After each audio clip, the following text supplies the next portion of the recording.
Hi, I'm Patricia Stark for Craving Confidence. We're here at Wall Street's Cipriani's in the heart of New York City to attend the 7th annual Four Seasons of Hope Gala from Samsung. Tonight we're going to be speaking with celebrities, sports figures, and media personalities to find out where they found the confidence for all of the success in their life and how you can too. I'm here with Boomer Esiason, football legend. Now, Boomer, I'm sure that many people ask you to get involved with different events and causes, and I know that you have the Boomer Esiason Foundation. Right. But why in particular were you attracted to get involved with Samsung? Well, I'll tell you, we're the oldest charity with Samsung and this whole Four Seasons of Hope concept. And when they came to me a number of years ago, I was very skeptical because anytime when you're in the foundation business trying to raise money, there are a lot of people that make a lot of promises and very few people actually come through.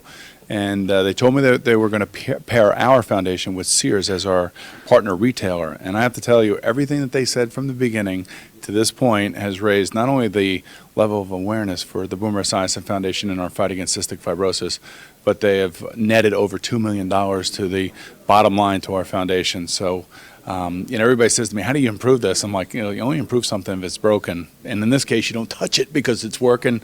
And for us, it's been a godsend. Now, one thing that's very important to any foundation or society is confidence in believing that you can achieve something and make a difference. Yep. When you first set out to have your foundation, did you have any doubts? Like, did you know what you wanted to do or how you were going to do it? As a quarterback who played for the Jets, the Bengals, and the Cardinals, otherwise known as the Bermuda Triangle of the NFL, it takes a lot to really make me think I can't do something. So I knew it was going to be tough going, but back when Gunnar, my son, was diagnosed with cystic fibrosis, the median age was about 20 to 21. It is now 37. In the last 15 years, we've grown it significantly. And to me, Gunnar is living, breathing proof that the medical research that we're supporting is actually working. You hear so many horror stories about the misappropriation of funds and all of that other stuff. But in our community, the cystic fibrosis community, we have left such an indelible mark on the human race because of the impact that we've had on each kid. And now kids are growing up to be parents. They're having children. They're going to college. They're actually becoming a part of society. Still, too many are dying before their 20th birthday due to bacterial infections in their lungs. But for the most part, I have to tell you, I've been inspired by Gunnar and all like him. Yeah, it is. Now, you mentioned confidence was easy for you, but was it always? Were you a confident kid growing up? 100%. Yeah. Anybody who knows me, they would tell you that, boy, that guy really thought he was better than he really was. So I think it's part of being a quarterback in the NFL. It's a quarterback mentality. You see Wayne Gretzky here. You see Arnold Palmer here. Of course, Dan Marino and Jason Taylor, Michael Strahan.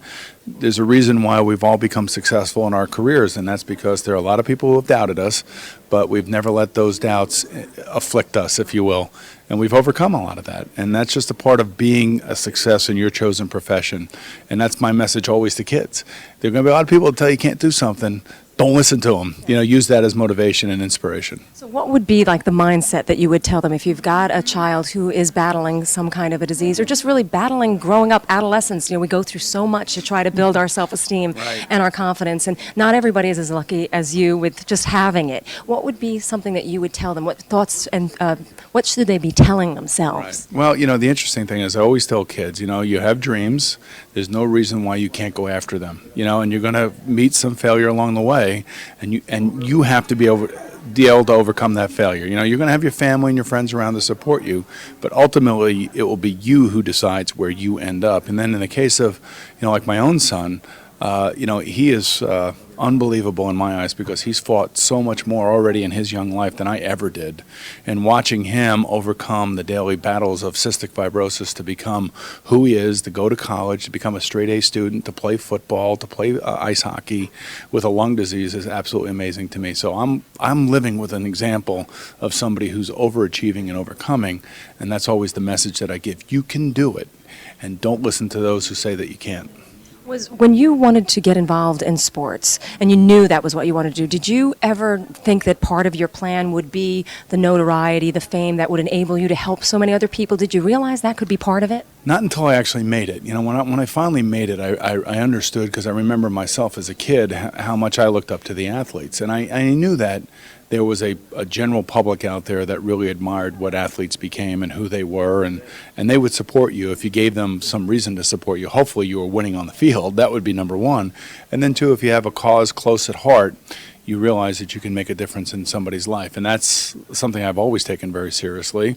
And I'm kind of living, breathing proof, too, that you can actually make a difference in many people's lives if you have the right partners in your life. And that's why this whole thing with Samsung and the Four Seasons of Hope, us being there at the beginning of this, the birth of this, to where we are now, is really an amazing story. And it's been so good for us and so good for me personally that, I'm just so very thankful.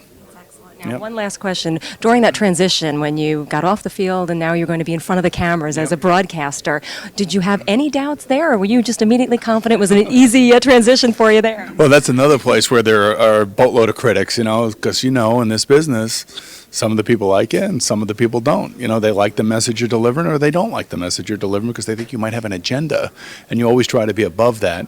But you know what? If you have a good, solid opinion and you're credible and you come from a background in which you've done your homework, then it doesn't really matter what people think. And that's how I've always looked at it. So it's not an easy job. It's a fun job. It beats, it beats shoveling coal. That's what I can tell you, because that's a hard job. This is not that difficult. My pleasure. I really appreciate your time. Thank you. I'm Patricia Stark for Craving Confidence. To learn more, to see some great behind-the-scenes stuff, visit us at cravingconfidence.com. We'll see you next time.